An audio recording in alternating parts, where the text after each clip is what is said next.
தயவு தயா விளக்கமாலை சுவாமி சரணானந்தா. தாங்கிடு வடிவம் சாவுறும் உடம்பு சஞ்சல கூடென்று உணர்ந்தேன், ஏங்கிடுகின்றேன் என்று இவேக்கோ இருந்திட இறையருள் வடிவு தாங்கிடுவேனோ தயவுதன் சார்ந்து சாவுறதென்று நான் வாழே. வாங்கிடுவாயே வன்மலம் யாவோ வல்லலே வழங்கிடும் தயவே.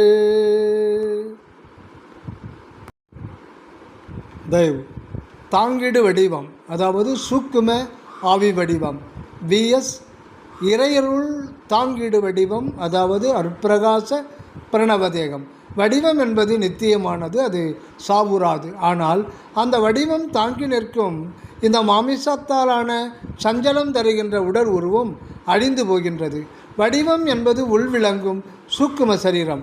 சூக்கும சரீரத்தை சூழ்ந்து விளங்கும் அசுத்தமான உடல் பழுதாகிய புலால் உருவம் மரணம் நெருடும் போது மண்ணில் கரைந்தும் சூக்கும வடிவமாகிய, அதாவது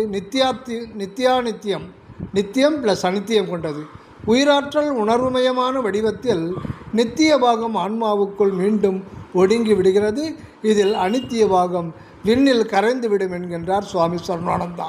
அடுத்த பிறவியில் தாய் கருப்பையில் விந்தணுவில் மத்தியில் உள்ள ஆன்ம காரண சரீரத்திலிருந்து மீண்டும் உயிராற்றல் வடிவம் வெளிப்படும்.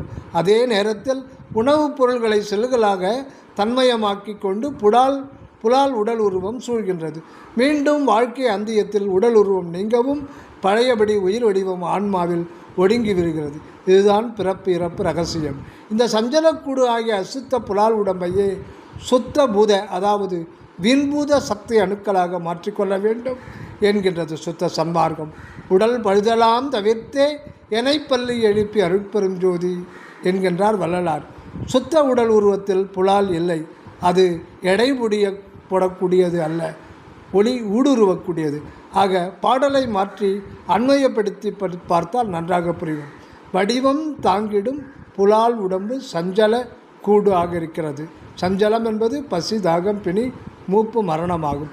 மனிதனுக்கு இப்போது உள்ள நித்தியானித்திய சூக்கம ஆவி வடிவத்தில் இறையருள் என்கின்ற தேவி உற்று ஆவியில் கலந்திடும்போது அது ஒளிர்தரு திருவுருவாகிய ஓங்கார பிரணவ அருட்பிரகாச வடிவாக மாற்றம் பெற்று புற உருவத்தையும் சுத்த தேகமாக்கி மாற்றி உடன் கொண்டு அழியாமை பெற்று விளங்குகிறது.